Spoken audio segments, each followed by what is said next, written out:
اول سؤال complete the dialogue، يعني اكمل ايه الحوار. حوار ديالوج، اتنين بيكلموا بعض، واحد بيسأل والتاني بيرد عليه. لازم نقرا ونترجم علشان نبقى عارفين هنختار انهي كلمه من فوق. طب يلا نشوف كده. ايه بيقول لي بيه ايه؟ ايه بيقول لي بيه where did you go yesterday؟ يعني اين ذهبت بالامس؟ انا لو بسألكم بالعربي بقول لكم ايه؟ بقول لك مثلا يا سلمى اين ذهبت بالامس؟ هتردي تقولي ايه؟ انا ذهبت الى حديقه الحيوانات، صح؟ يبقى اكيد بي رد على ايه وقال له ايه؟ انا ذهبت الى حديقه الحيوانات.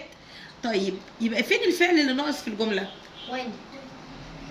ذهبت يعني ايه؟ went. يبقى احنا كده اول نقط هنختار went من فوق ونكتبها في النقط. went اللي هي اول كلمه فوق. طيب بعد كده حوار تاني بين A و B، هو برضو نفس الحوار بس بنكمل ايه؟ اسئله. بقول له what did you see there؟ ماذا رأيت هناك؟ بكمل بقى، هو بقول له انت رحت فين بالامس؟ قال له ذهبت لحديقه الحيوانات. فبقول له ماذا رأيت هناك؟ هو اكيد هيقول له ايه؟ انا رأيت الاسود والقرود. هيقول له ايه بقى؟ سو انا رأيت. سو هنا جاي على زمن ايه؟ الباست سيمبل.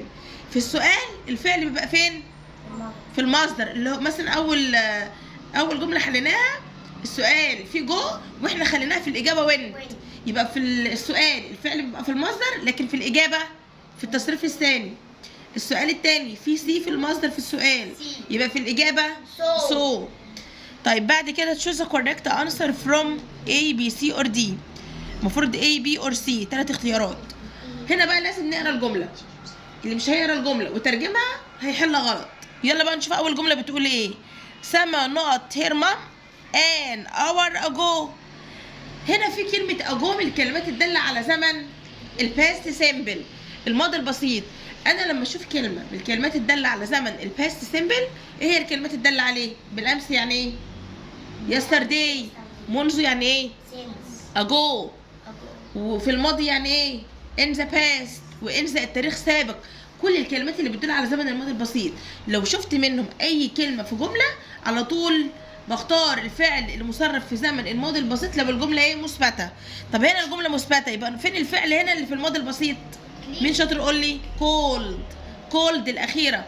سما اتصلت بمامتها منذ ساعه. طيب الجمله الثانيه I like to eat not while watching TV. I like to eat ايه؟ بينما انا اشاهد التلفاز. يعني ايه I like to eat؟ يعني ايه؟ يلا نترجم كده. يعني ايه؟ انا. like يعني ايه؟ احب. to eat يعني ايه؟ انا احب ان اكل. طب يلا نشوف، يلا كده نترجم الثلاث كلمات. تشيبس يعني ايه؟ شيبسي. جوس يعني ايه؟ عصير. ووتر يعني ايه؟ طب انا احب اكل ايه؟ ايه اللي ينفع يتاكل؟ لكن الحاجات التانية بنشربها، يبقى تشيبس. فهمتوا بقى بنحل ازاي في الامتحان؟ نقرا الجمله ونترجمها. طب يلا نمبر 3، مين يقرا نمبر 3؟ we not our hands before eating. هنا ماضي بسيط، عايزه اقول احنا نظفنا ايدينا قبل الاكل. cleaned. نختار الفعل المصرف في الباست سيمبل. cleaned الاولى. نمبر 4 my cousin not in Aswan 2 years ago. عايزه اقول مثلا ابن عمي او ابن خالي عاش في اسوان منذ عامين. lived. يبقى نختار الماضي البسيط على طول. lived. نختار الافعال المنتهيه بدي على طول. اول ما نشوف كلمه داله على الماضي البسيط نختار الفعل المنتهي بدي او ايدي او اي دي، او الفعل الغير منتظم اللي احنا حافظينه. يارا نقط انجلش لاست نايت. يارا ايه؟ studied الاخيره. خالد نقط فور ذا اكزام يسترداي. برضو studied، يعني خالد ذاكر للامتحان بالامس. طيب بعد كده نمبر 7، مين يحل نمبر 7؟ يسترداي بالامس. I نقط to music before sleep. يعني عايزه اقول بالامس I listened انا استمعت to music الى الموسيقى before sleeping قبل النوم. يلا نمبر 8. we not to this house a year ago. عايزه اقول نحن انتقلنا الى هذا المنزل منذ عام. موفد الاولى ماضي بسيط. ماضي بسيط علشان فيه اجو من الكلمات اللي تدل على الماضي البسيط، يبقى موفد. طب بعد كده my family not the pyramids of Giza last year. عايزه اقول عائلتي استكشفت اهرامات الجيزه العام الماضي. letter P explored استكشفت يعني explored. number 10 عايزه اقول الكلام برضو في الماضي عشان في يستر دي في اخر الجمله. هم جهزوا شنطهم لرحله المدرسه بالامس، يبقى they prepared. letter C they prepared their bags for the school trip yesterday. بعد كده عندنا قطعه، يلا نحل القطعه كده مع بعض. هنكمل من الكلمات اللي فوق. last Sunday يعني ايه last Sunday يا شطار؟ Sunday يعني الأحد، يعني يوم الأحد الماضي. was a very good day كان يوم ايه؟ جيد جدا. we had a school not كان عندنا عايزة أقول رحلة مدرسية. school ايه؟ trip. يبقى number 1 هنختار trip. to the park إلى الحديقة. we walked مشينا. played لعبنا. and had fun واستمتعنا. يبقى النقطة التانية fun.